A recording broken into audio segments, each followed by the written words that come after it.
नमस्कार साथियों, मेरा नाम है आर.के. सिंह। संस्कृति आईएएस के प्लेसेस इन न्यूज़ सीरीज के एपिसोड संख्या 7 में आप सभी का स्वागत है। इस सीरीज के अंतर्गत आज के एपिसोड में हम जिस प्लेस की चर्चा करने वाले हैं वो प्लेस है कैमन द्वीप समूह। तो देखेंगे कि आखिर कैमन द्वीप समूह क्यों चर्चा में है और इस द्वीप समूह क्षेत्र के बारे में भी, इससे जुड़ी हुई जो अहम जानकारियां हैं उन पर भी हम संक्षिप्त रूप से बात करेंगे। और अगर बात करें प्लेसेस इन न्यूज़ की, तो ये आपके आगामी यूपीएससी पीटी या अदर जो स्टेट एग्ज़ाम्स हैं उनके दृष्टिकोण से काफ़ी महत्वपूर्ण हो जाता है, क्योंकि अब वहाँ जो प्रश्न पूछे जाते हैं वो प्लेस वैसे पूछे जाते हैं जो कहीं ना कहीं सुर्खियों में रहे, न्यूज़ में रहे और उन पर आधारित प्रश्न बना लिए जाते हैं। तो इस दृष्टिकोण से देखें तो ये जो एपिसोड है ये वर्ष 2025 के जो महत्वपूर्ण चर्चा में रहने वाले जो प्लेस हैं उन पर हम बना रहे हैं, तो ये आपके लिए काफ़ी महत्वपूर्ण हो सकते हैं। चलिए अब थोड़ा सा हम बात कर लेंगे कैमन द्वीप समूह की, जो कैमन आइसलैंड है। इसके बारे में देखेंगे कि आखिर ये चर्चा में क्यों है। तो एक न्यूज़ आर्टिकल लेते हैं, इसमें ये कहा गया कि a 7.6 magnitude earthquake shakes the Caribbean south west of the Cayman island USGS से। यहाँ पर क्या बात कही गई है कि जो यूनाइटेड स्टेट जो जियोलॉजिकल सर्वे है उसका ये कहना है कि जो कैमन द्वीप है उसके दक्षिण पश्चिम में जो कैरेबियाई क्षेत्र है वहाँ पर 7.6 मैग्नीट्यूड का, इतनी तीव्रता का जो भूकंप है वो महसूस किया गया है। और जो ये अर्थक्वेक है, ये जो भूकंप है, ये यहाँ पर कब आया है तो शाम के 6:23 पर ये भूकंप यहाँ पर महसूस किया गया, जिसकी तीव्रता कितनी थी 7.6 मैग्नीट्यूड थी। इसका जो गहराई था भूकंप का वो लगभग 10 किलोमीटर था। यानी इसका भूकंप मूल बता रहा है कि आखिर जो फोकस था वो कहाँ पर है। और भूकंप का जो केंद्र है, ये जो कैमन आइलैंड है उसकी जो राजधानी है जॉर्ज टाउन, उससे लगभग 130 माइल्स या कहें तो 209 किलोमीटर साउथ वेस्ट में देखने को मिला है। तो ये जानकारी थी कि क्यों चर्चा में है कैमन आइलैंड। इसके अलावा देखिए ये कहा जा रहा है कि यहाँ पर जो कैमन आइलैंड है इसके आसपास के जो क्षेत्र हैं, जो द्वीप हैं, जो किसी न किसी प्रशासन के अंतर्गत है, किसी राष्ट्र के अंतर्गत है, तो उन्होंने भी खास चेतावनी यहाँ पर जारी की है। और उनका ये कहना था कि आसपास के जो क्षेत्र के लोग हैं वो सुरक्षित किसी अंतर्देशीय द्वीप या किसी राष्ट्र में चले जाएं ताकि उनके साथ कोई हादसा न हो सके। इसी के संदर्भ में यहाँ पर जो डोमिनिकन रिपब्लिक कंट्री है उसने भी चेतावनी यहाँ पर जारी की है कि यहाँ पर सुनामी आने की संभावना है। इस कारण से जो देशवासी हैं वो तटीय क्षेत्रों से देश के अंदर के क्षेत्रों में चले जाए। तो इस तरह से ये पूरा न्यूज़ थी जो चर्चा में थी। अब हम थोड़ा सा बात कर लेंगे कि आखिर जो कैमन द्वीप समूह है इसकी अवस्थिति कहाँ पर है, इसकी जो भौगोलिक अवस्थिति है मानचित्र पर हम कहाँ इसे देख सकते हैं। तो इसके बारे में देखिए, जानने के लिए आपको कहाँ पर जाना होगा, तो ये देखिए ये पूरा वर्ल्ड का मैप है और यहाँ पर देखिए नॉर्थ अमेरिका है, ये साउथ अमेरिका है, ये दोनों कंटिनेंट दिखाए गए हैं। और यहीं पर ये बीच में जो कैरेबियन क्षेत्र है, कैरेबियन जो सागर वाला क्षेत्र है, यहाँ पर आपको जाना है और यहीं पर आपको देखने को मिलेगा कौन सा, तो ये कैमन आइलैंड। यहाँ पर देखिए, यहाँ पर दर्शाया गया है, इधर क्यूबा है, इधर आप देखेंगे तो सेंट्रल अमेरिका के देश हैं और ये पूरा कैरेबियन सागर है। इसी कैरेबियन सागर में आपको देखने को मिलेगा कौन सा आइलैंड, कैमन आइलैंड। थोड़ा सा इसकी भौगोलिक अवस्थिति हम समझ लिए कि आखिर ये है कहाँ पर। तो देखिए भौगोलिक दृष्टि से देखें, जो पृथ्वी है, पृथ्वी के आप देखेंगे तो जो उत्तर पश्चिम गोलार्ध है वहीं पर ये आपको देखने को मिलेगा। जो नॉर्थ वेस्टर्न जो हेमीस्फेयर है वहाँ पर इसकी भौगोलिक अवस्थिति है। और जो कैरेबियन सागर है, कैरेबियन सागर के उत्तर पश्चिम में ये अवस्थित है। उत्तर पश्चिम में जो कैरेबियन सागर है इस क्षेत्र में ये अवस्थित है। और यहाँ पर देखेंगे कि अलग अलग जो देश हैं उनके सापेक्ष अगर इसकी भौगोलिक अवस्थिति हम देखने का प्रयास करें तो देखिए क्यूबा के अगर आप दक्षिण में आएंगे तो आपको कैमन आइलैंड देखने को मिलेगा। और इधर देखिए अगर आप जो पनामा कैनाल है, सेंट्रल अमेरिका का सबसे जो दक्षिण वाला देश है पनामा देश, तो पनामा देश के आप देखेंगे तो ये उत्तर पश्चिम में अवस्थित है। कोस्टारिका के ये उत्तर में अवस्थित है। निकारागुआ के आप देखेंगे तो ये उत्तर पूरब में अवस्थित है। तो ये इसकी कुछ भौगोलिक अवस्थिति हो गई जिसके बारे में हमने देखा। इसके अलावा देखिए थोड़ा पर यहाँ देखें तो कैमन जो द्वीप समूह है, इस पूरे आइलैंड को अगर हम देखने का प्रयास करें कि आखिर जो कैमन द्वीप समूह है इसका निर्माण किन द्वीपों को मिलाने से होता है, तो देखिए महत्वपूर्ण बात क्या है यहाँ पर कैमन द्वीप समूह का कि यहाँ पर मूल रूप से आप देखेंगे तो 3 आइलैंड है। कौन कौन से हैं? तो ग्रैंड कैमन है, लिटिल कैमन है, कैमन व्रैक है। ये 3 आइलैंड हैं। यही तीनों मिलकर कैमन द्वीप समूह का निर्माण करते हैं। और इनकी जो तटरेखा है, इनका जो पूरा कोस्ट लाइन है वो लगभग क्या है, अगर कोस्ट लाइन की बात करें तो वो लगभग 159 किलोमीटर है। इसका पूरा जो द्वीपीय क्षेत्र है, इनका जो कोस्ट लाइन है वो हमने देख लिया।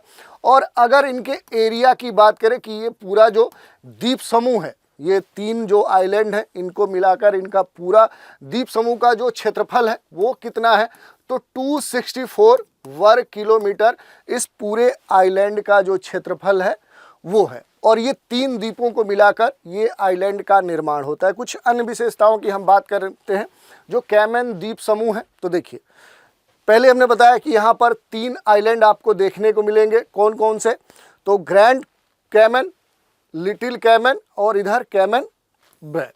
ये 3 आइलैंड हैं, यही मिलकर क्या बनाते हैं, तो कैमन द्वीप समूह का निर्माण करते हैं।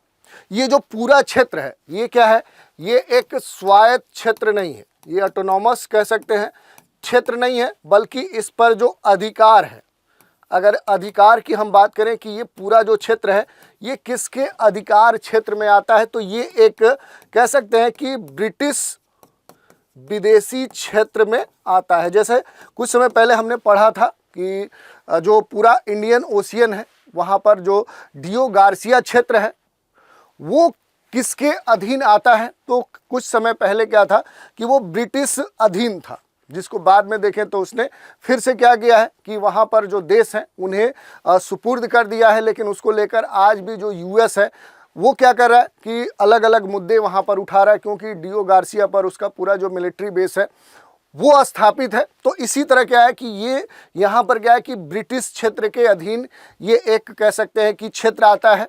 तो इस पर स्वायत्त जो क्षेत्र है या स्वायत्त कोई शासन यहाँ पर देखने को नहीं मिलती है।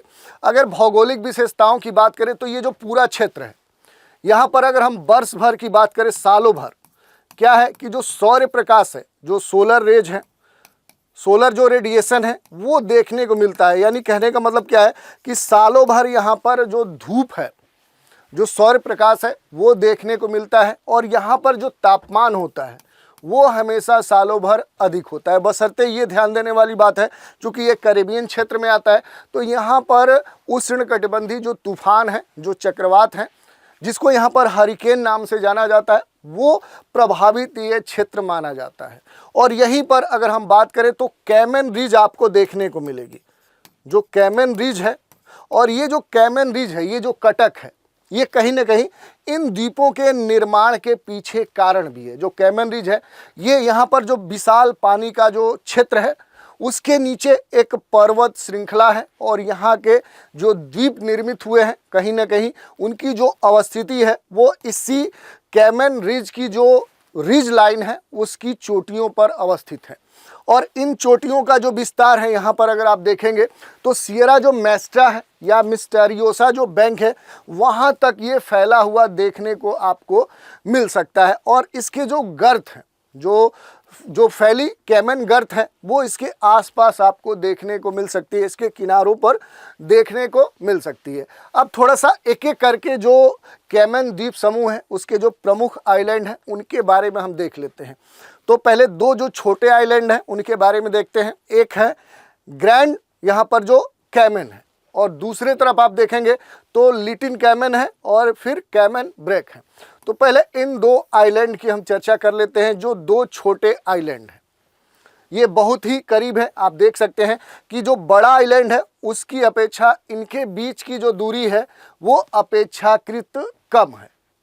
भौगोलिक विशेषताओं की बात करें तो जो कैरेबियन आइलैंड के अन्य द्वीप हैं उन्हीं के समान इन द्वीपों की भी विशेषताएं यहाँ पर देखने को मिलती है। और कैरेबियन द्वीप के समान ही ये द्वीप यहाँ पर अवस्थित है, बशर्ते क्या है कि यहाँ पर जो कोरल रीफ है, जो कोरल रीफ हैं उनकी अवस्थिति आपको देखने को मिल सकती है। चूना पत्थर के आधार जो तटरेखा है वो आपको यहाँ पर देखने को मिल सकती है। तो यहाँ पर जो आधार तटरेखा है, आधार जो तटरेखा है वो किसकी बनी हुई है, तो यहाँ पर चूना पत्थर की वो बनी हुई है। तो इस तरह से आप देख सकते हैं कि यहाँ पर जो आइलैंड है ये कैरेबियन आइलैंड के ठीक समान है।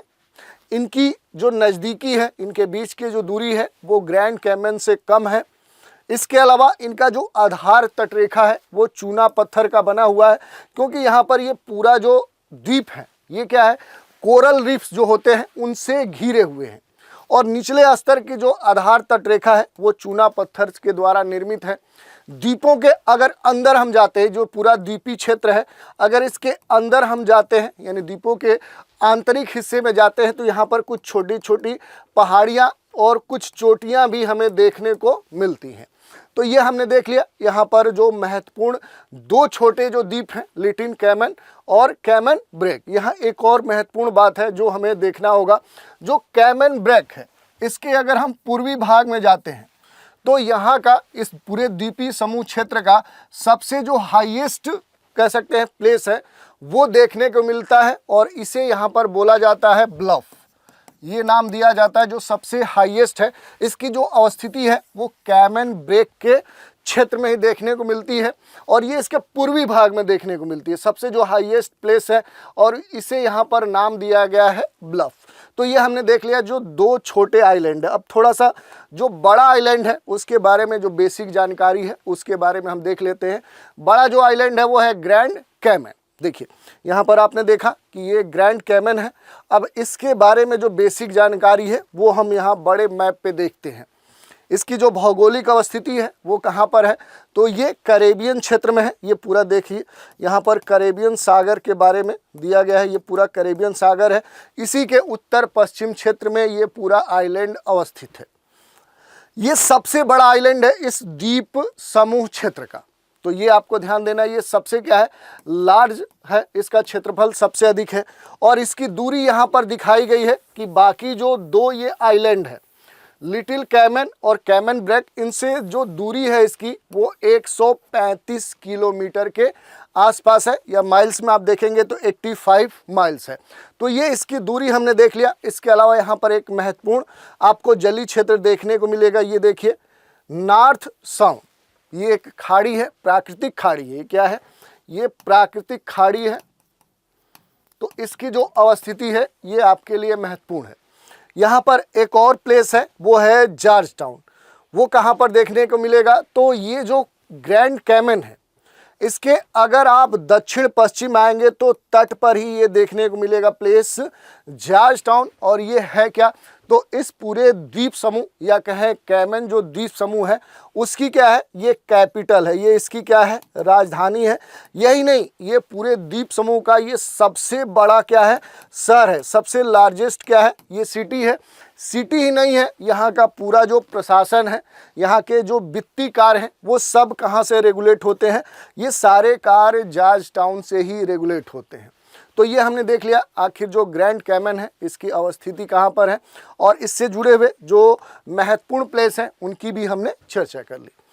आज के चर्चा पर आधारित एक प्रश्न भी देख लेते हैं। प्रश्न है, कैमन द्वीप समूह की अवस्थिति निम्नलिखित में से किस जलीय क्षेत्र में अवस्थित है?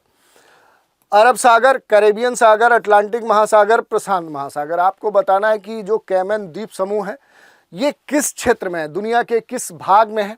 ये चार अलग अलग बड़े जो जलीय खंड हैं, जलीय क्षेत्र हैं, उनके नाम दिए गए हैं और आपको इसकी अवस्थिति के बारे में बताना है। तो इस तरह से हमने देख लिया कि कैमन द्वीप समूह क्यों चर्चा में है, और इससे जुड़े हुए जो भी अहम जानकारियां हैं उन पर भी संक्षिप्त रूप से हमने बात कर ली। तो आज के एपिसोड में इतना ही।